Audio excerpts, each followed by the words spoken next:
amada igreja, com a graça e a paz de nosso Senhor e Salvador Jesus Cristo, amém, irmãos? Já faz algum tempo, né, que eu não venho aqui. Mas tem um bom tempo, acho que tem mais de um ano, né? Eu só venho quando eu sou convidado, me convidou, então agora eu estou presente. Muito bom estar com vocês, saudade, né? Estou vivo, graças a Deus. Vou continuar vivo por muito tempo. Vocês ainda vão ter que me aturar muito. A minha igreja vai ter que me aturar muito. E ainda vou dar muito trabalho para o diabo em nome de Jesus. Eu creio. Isso é pela fé, né? Bem, fui convidado para pregar. Está dando um eco, né? Está dando um retorno, né? A minha voz não é tão bela, aí acaba ficando pior.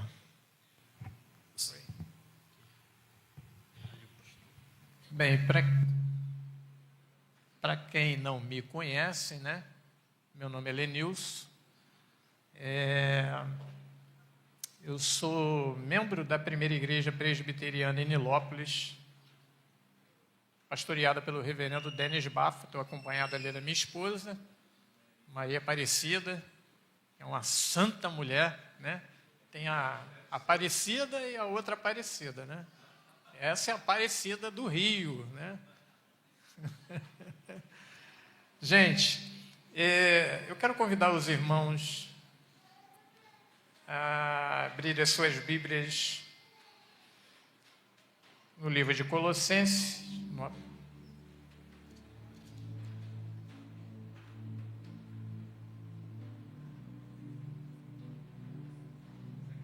capítulo 3. Eu quero... Não, tá bom. Colossenses capítulo 3, que fala sobre as regras para o viver santo. Eu quero fazer a leitura dos 3 primeiros versículos. Portanto, se fostes ressuscitados com Cristo, buscai as coisas que são de cima, onde Cristo está assentado à destra de Deus. Pensai nas coisas que são de cima e não nas que são da terra, pois morrestes e a vossa vida oculta com Cristo em Deus. Está oculta em Cristo com Deus. No verso 12, portanto, como eleitos de Deus, santos e amados, revestivos de compaixão, de benignidade, de humildade, de mansidão e de longanimidade. Que Deus abençoe a leitura da sua palavra.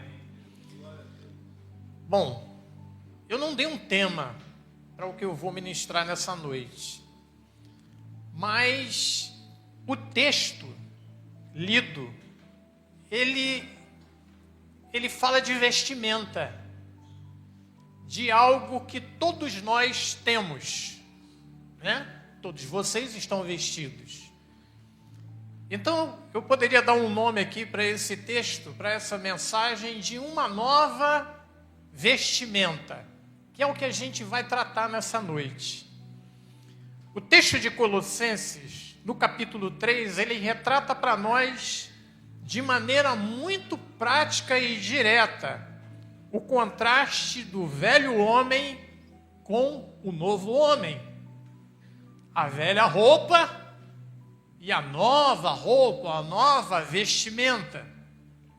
Incentivando os crentes a buscarem as coisas que são de cima, as coisas eternas, as coisas do céu, as coisas que competem à glória de Deus. Ele diz que nós devemos priorizar as coisas espirituais. E as coisas efêmeras que estão na coordenada horizontal em segundo plano. Primeiro, o reino dos céus. Primeiro, a sua glória. Primeiro, a oração. Primeiro, a busca pela eternidade, a busca pelo céu, pelas coisas que são eternas. E as coisas efêmeras que são passageiras, nessa terra, nessa vida, em segundo plano. Portanto, se fostes ressuscitados com Cristo, buscai as coisas que são de cima, onde Cristo está assentado à destra de Deus. Se você quer resultados diferentes do que você tem tido nesse presente momento, você precisa buscar coisas novas. Você precisa buscar algo novo que te dê brilho, que te faça ressurgir, que te faça renascer, que te dê capacidade, vivacidade, alegria, brilho. Por que eu digo isso? Porque há muitas pessoas que perderam o brilho e a alegria de servir a Deus. Há muitas pessoas que perderam o brilho, a alegria de vir para a igreja, de cultuar, de buscar, de servir, de estar pronto. Pessoas que estão decepcionadas, retraídas, decepcionadas com a igreja, decepcionadas com o pastor, decepcionadas com A, com B, com C, não estão satisfeitas e por isso vivem uma vida miseravelmente crente. Ele é crente, ele é salvo, mas ele vive uma vida miserável. Ele não tem a bênção de Deus na sua plenitude. Ele não tem o brilho de servir. Ele não tem um contentamento com as coisas de Deus.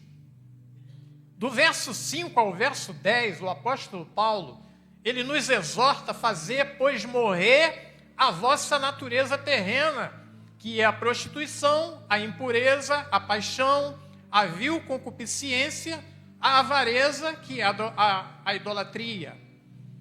Por quê? Porque todos nós um dia fomos ressuscitados com Cristo.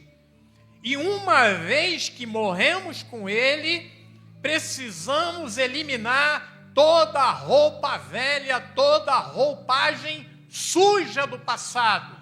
E precisamos nos revestirmos de uma roupa nova.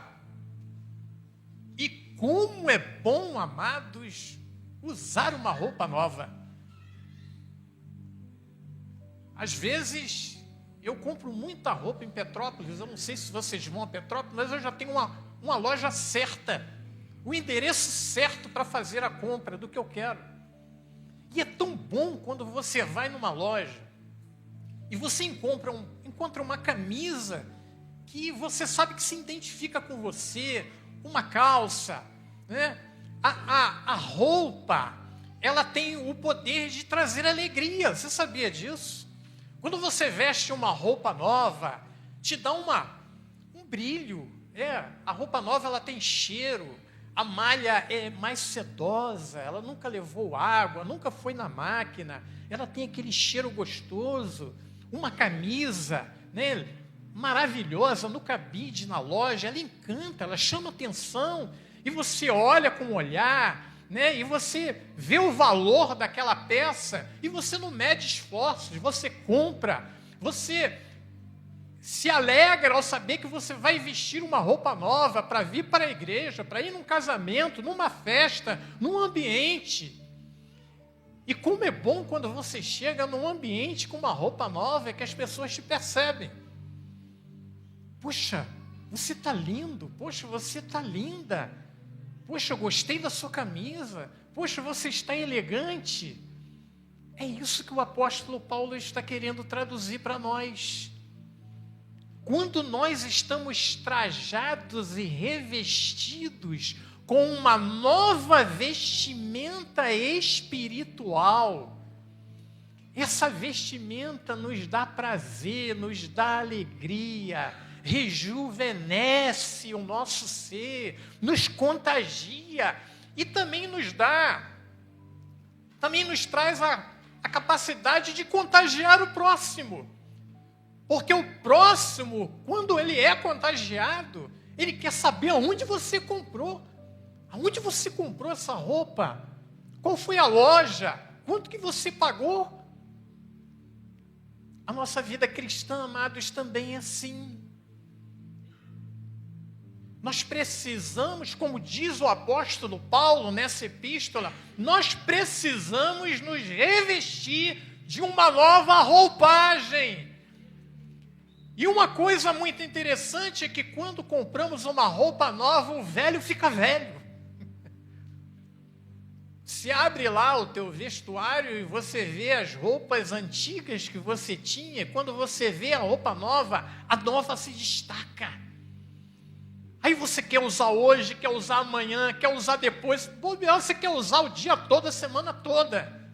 Porque é bom, porque é gostoso, porque é agradável, e querendo ou não, você está chamando a atenção das pessoas. Você está brilhando no meio de um grupo de pessoas. Alguém aqui já vestiu uma beca de formatura?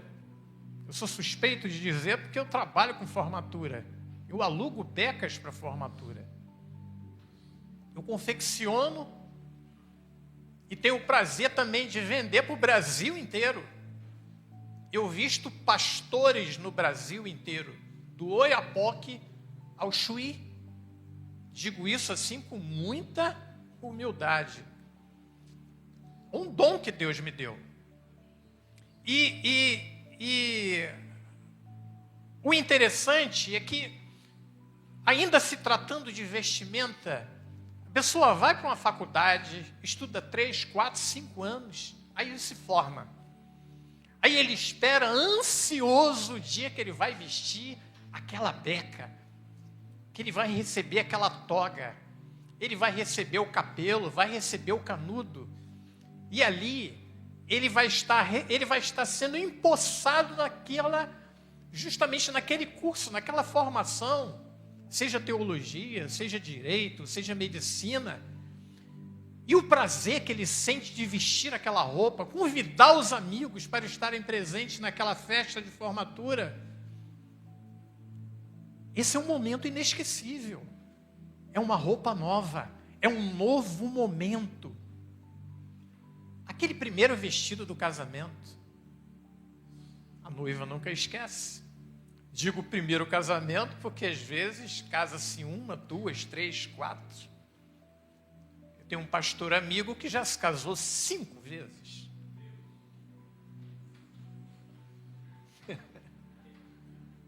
Mas é inesquecível. E quem já casou aqui, as mulheres, sabe disso. Almejam vestir aquele vestido branco no dia do casamento, chamar a atenção, entrando pelo meio da igreja.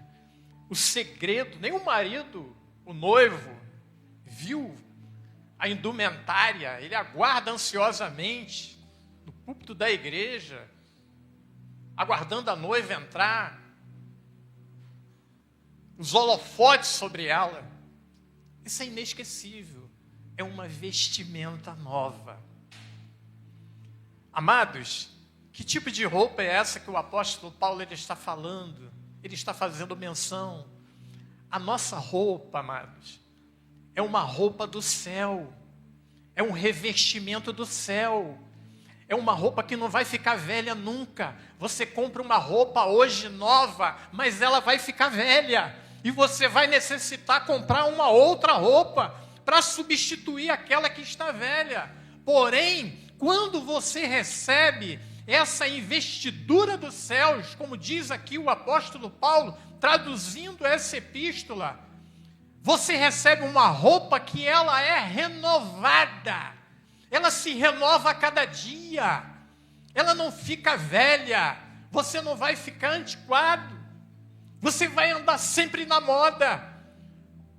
Porque você vai estar sempre se renovando, as lutas vêm, os embates vêm, todos os dias, a todo momento, mas aí você busca, você clama, Deus ele te responde, te abençoa, e você vai sendo renovado a cada dia, e essa roupa, ela não fica velha nunca.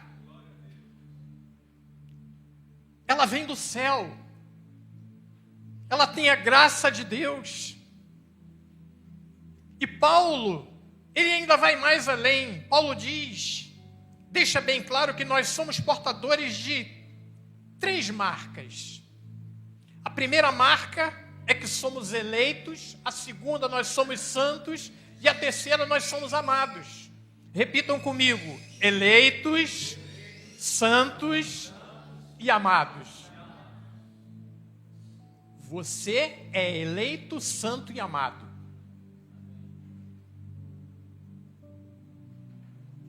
Você sabia que não foi você que escolheu a Deus? Foi Deus quem escolheu você. Jesus morreu por todos. Todos são chamados. Poucos são escolhidos. Eu quero crer em nome de Jesus que todos aqui são eleitos de Deus, a salvação em Cristo Jesus. Eu quero crer. A Bíblia diz que não foi você que escolheu ele. Por quê? Na teologia calvinista, nós entendemos que o indivíduo no pecado, ele não tem capacidade de ouvir a voz de Deus. Ele não tem. O indivíduo que está nas drogas, que está na prostituição, que está perdido, ele não tem poder para isso. É Deus é que chama, é Deus é que convoca. Nós temos exemplos na Bíblia. O apóstolo Paulo, não foi ele, ou seja, Saulo, não foi ele que foi ao encontro de Jesus. Foi Jesus que foi ao encontro de Saulo. Saulo, por que tu me persegues? Quem é você? Quem é o Senhor? Eu sou a Jesus, a quem tu persegues. De um homem terrível, maligno, passou a ser santo homem de Deus. Moisés teve encontro com Deus na sarça ardente. Deus se revelou a ele na sarça. Sabe como é que Deus se revelou a mim? Através de um pai de santo. Acho que eu já falei isso aqui para vocês. Foi um pai de santo que, olhando para mim, trabalhava comigo, disse que eu era perdido, que eu era feio, que eu era horrível, que eu tinha que ir para o terreiro. Como eu disse, eu não vou para o terreiro, então vai para uma igreja. Eu fui para a igreja e no primeiro dia que eu fui para a igreja, aceitei a Jesus e estou aqui até hoje. 40 anos. Amados, eu era perdido. Eu era perdido aos 18 anos, 17 anos, tentei suicídio. Perdido, era para estar queimando no inferno. Mas Jesus foi lá e me encontrou. Ele usou a quem? Não usou um crente, usou um feiticeiro, pai de santo, terrível. E eu tive um encontro com Jesus, foi Jesus que foi o meu encontro. Então a Bíblia deixa bem claro que nós fomos eleitos, Ele é que nos escolheu, e Ele nos escolheu para frutificar no seu reino. Ele disse, olha, eu estou te escolhendo, mas você vai ter que dar frutos. E o fruto tem que permanecer, o fruto ele é diário, é todos os dias, o fruto não pode morrer. Você tem que gerar todos os dias, você tem que frutificar. Frutificar significa produzir, dar resultado. E isso implica estar ligado em Cristo. João, capítulo 15, verso 5. Eu sou a videira, vós sois os. Quem permanece em mim, esse dá fruto, porque sem mim nada podeis fazer. Você tem que estar nele. Ele é a videira, você é o ramo. Você tem que estar junto. Para você frutificar, você tem que estar junto.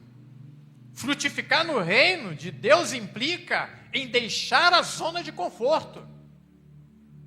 Ele não te chamou para você ficar quieto, ficar sentado no banco de uma igreja. Ele te chamou para você ser bênção. Ele chamou você para você pregar, para você testemunhar. Você é uma testemunha, martiria. Todos os mártires, todos aqueles que no período de Jesus, mesmo no primeiro século, segundo século, terceiro século, que profetizaram a palavra de Deus, a maioria deles morreram como mártires. E nós também somos mártires. Precisamos pregar e, se possível, até morrer por causa do Evangelho. Nós precisamos pregar. E por sermos eleitos santos e amados, ele apresenta a partir daí 5 qualidades que esses santos devem ter, que são as vestimentas que nós possuímos. Primeira qualidade, ele diz compaixão. A compaixão nos leva a enxergar o mundo com os olhos de Deus e a sentir o sofrimento alheio. Isso aqui é tremendo, gente.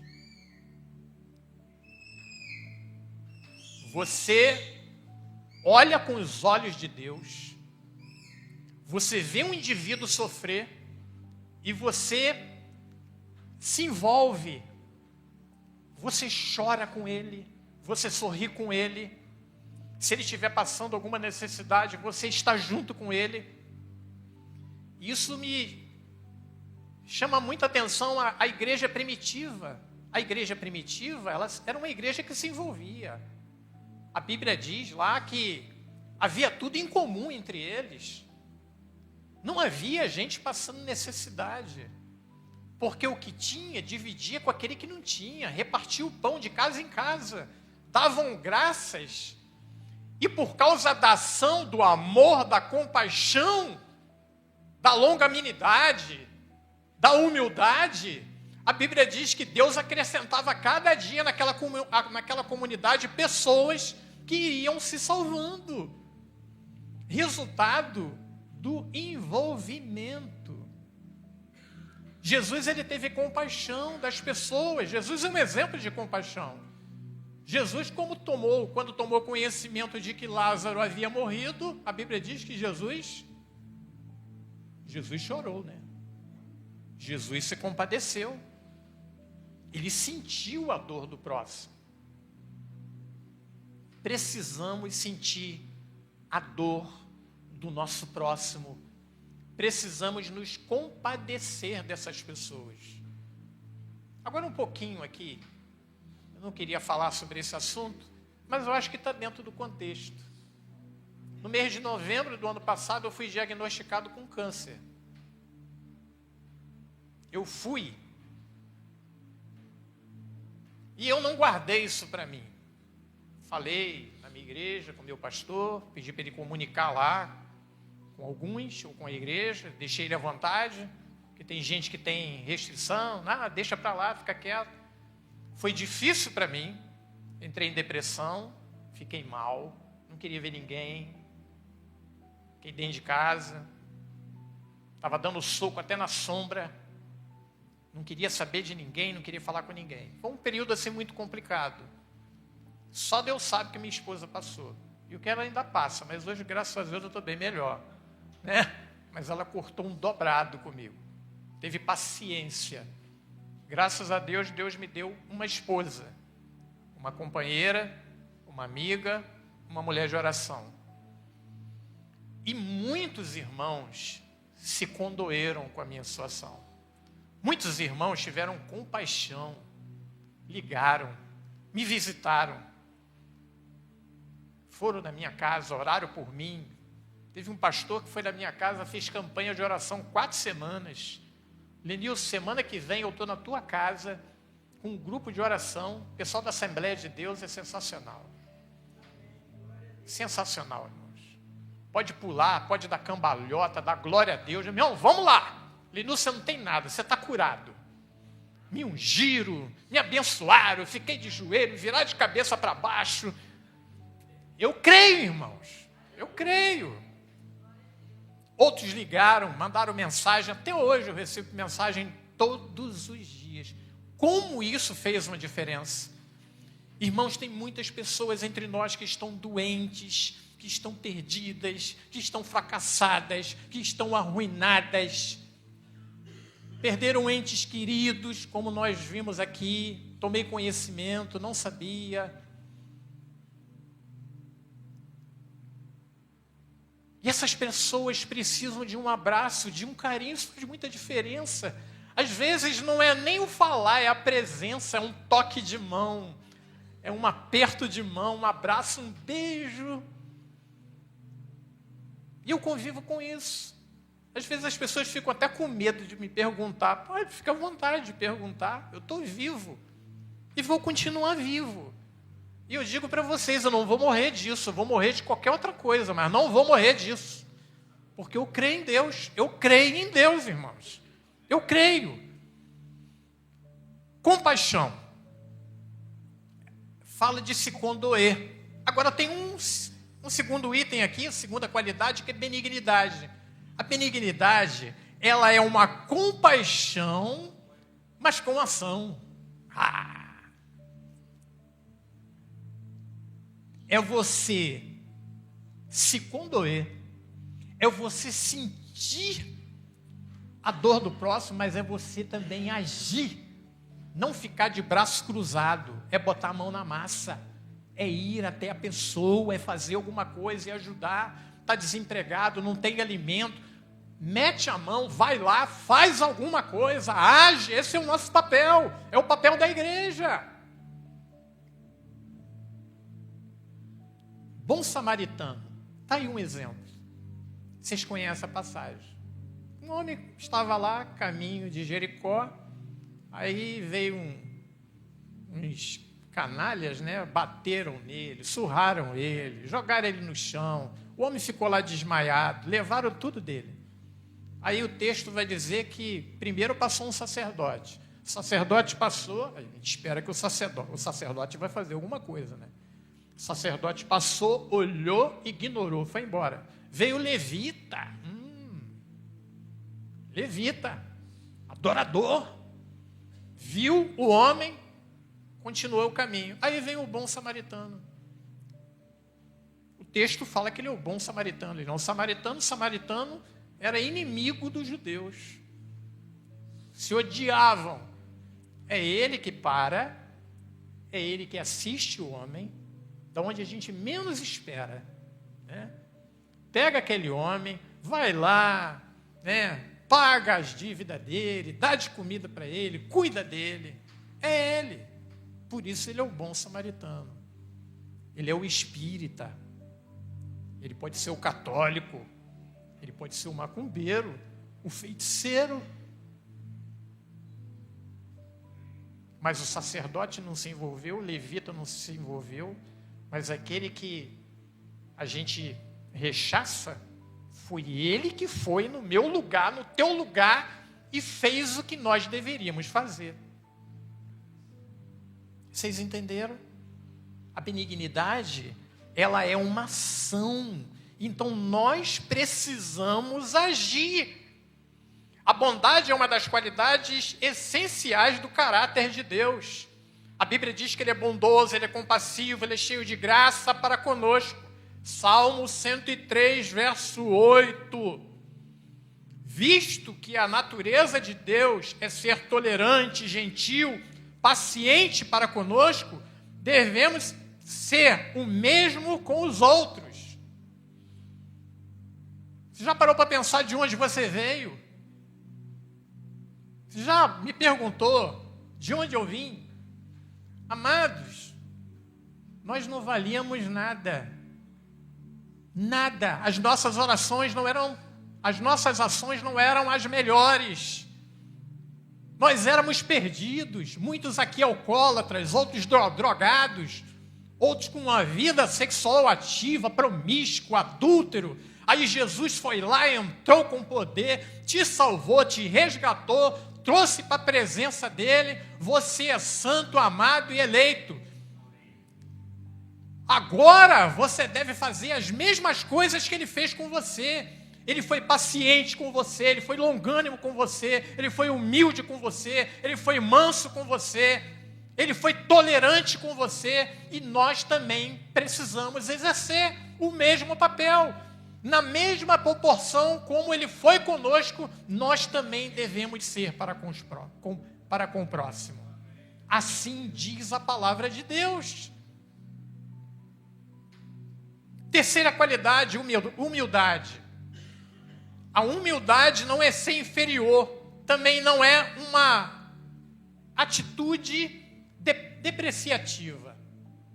Vocês conhecem esse tipo de gente assim? Eu não sou ninguém, ninguém me ama, ninguém me quer. Isso não é ser humilde, isso é falsa humildade.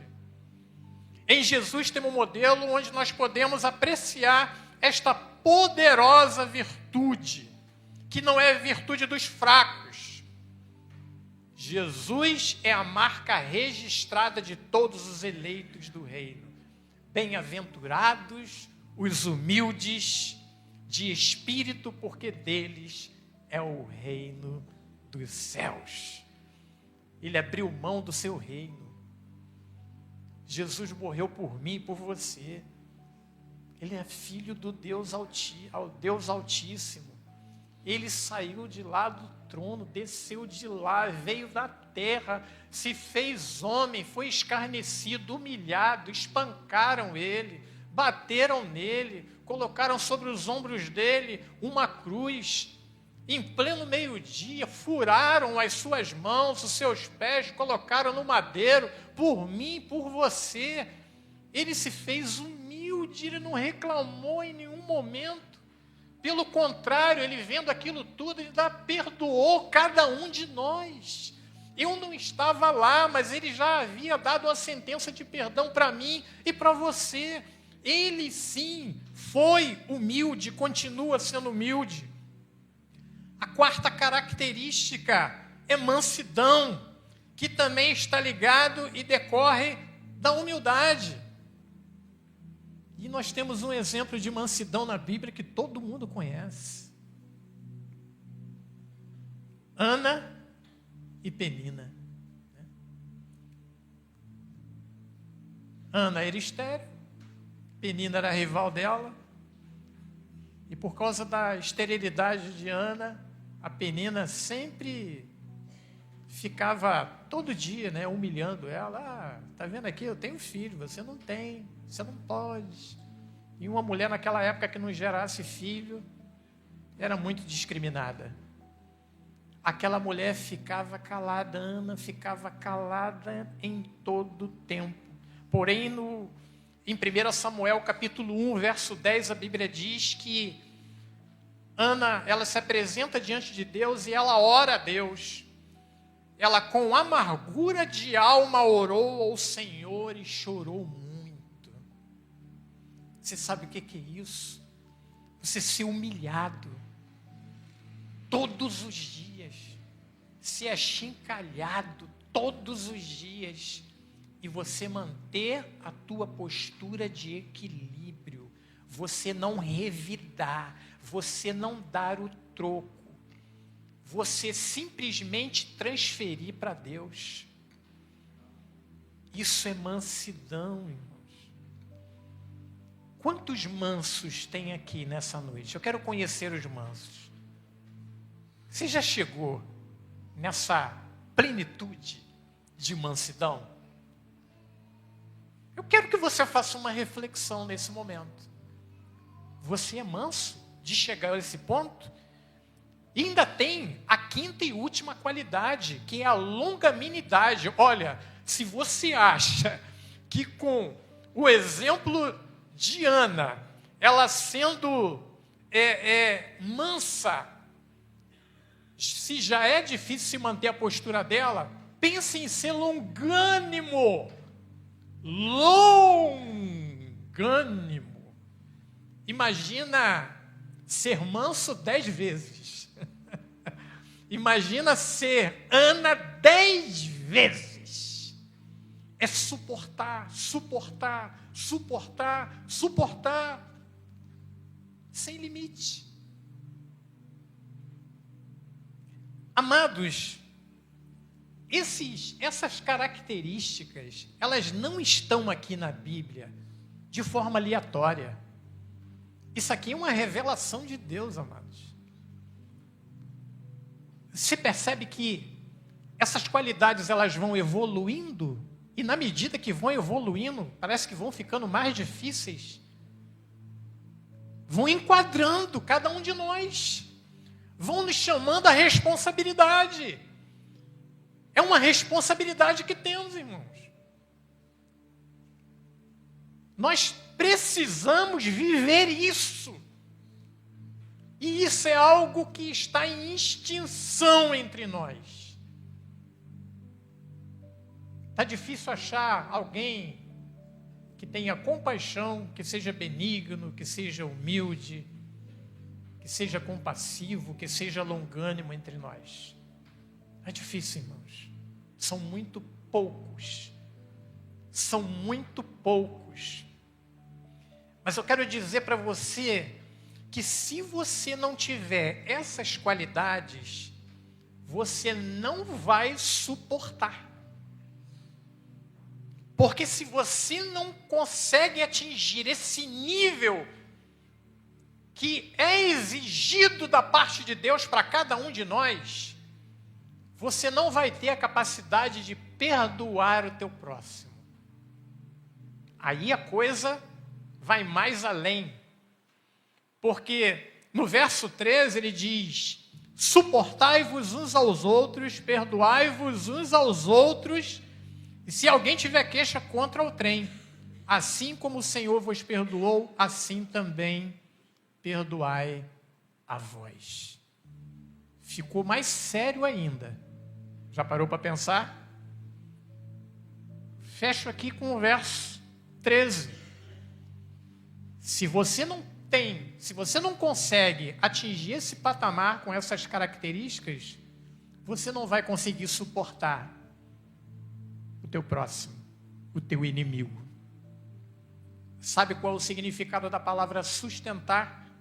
Suportar é sustentar com peso.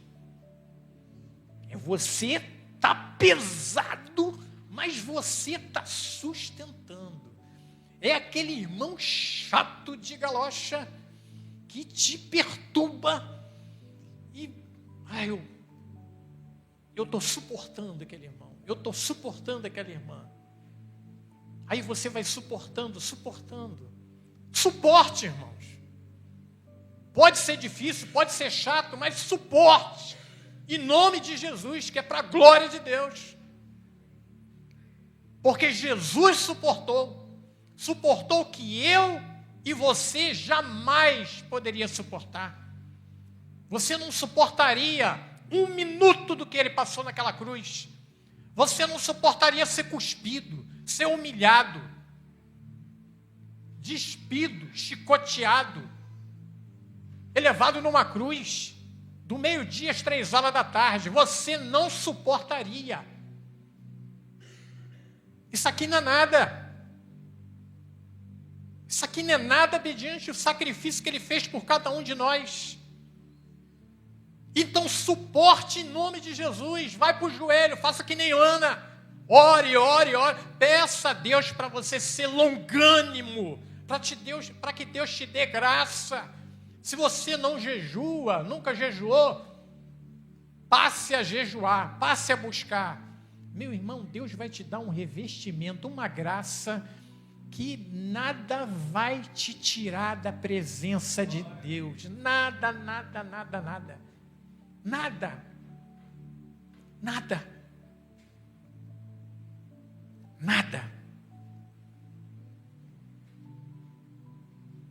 Então Pedro se aproximou de Jesus e perguntou: Senhor, até quantas vezes pecará o meu irmão contra mim e eu lhe perdoarei? Até 7? Jesus respondeu: não te digo que até 7 vezes, mas até 70 vezes 7. Você vai ter que perdoar 70 vezes 7, 490, 4.000 vezes, 10.000 vezes. Para você chegar nesse nível, você tem que ser humilde, você tem que ser manso, você tem que ser longânimo, você tem que ser benigno, você tem que estar diante da presença de Deus com uma vestimenta nova. Eu iniciei aqui falando de uma vestimenta. Olhe para a sua vestimenta espiritual e veja se você está enquadrado dentro dessas características, dessas qualidades que o apóstolo Paulo aponta nessa epístola. Será que a tua roupa realmente está renovada? Será que você está com uma roupa nova? Ou será que a tua vestimenta ainda é aquela antiga, de que se pisar no meu pé, vai levar. Se fizer, vai tomar. Cuidado, irmãos. Se você está nesse nível, você precisa voltar ao primeiro amor. Precisa se reconciliar com Deus, descer à casa do olheiro e trocar de roupa. Deixar ser moldado por Deus. Deixar-se ser trabalhado por Deus. E ser um vaso de honra para a glória de Deus. Amém, irmãos? Deus abençoe. Pastor, eu não tenho mais nada para falar. Eu falei o que Deus colocou no meu coração. E eu espero que você saia daqui nessa noite refletindo nessa semana sobre essa palavra. De que todos nós precisamos mudar. Eu estou passando por um processo. Eu preciso mudar em muitas coisas, irmãos. Muitas coisas. Deus tem ministrado muito no meu coração. E eu tenho certeza que, na medida que eu for mudando, Deus vai trabalhando e vai me fazer um vaso novo.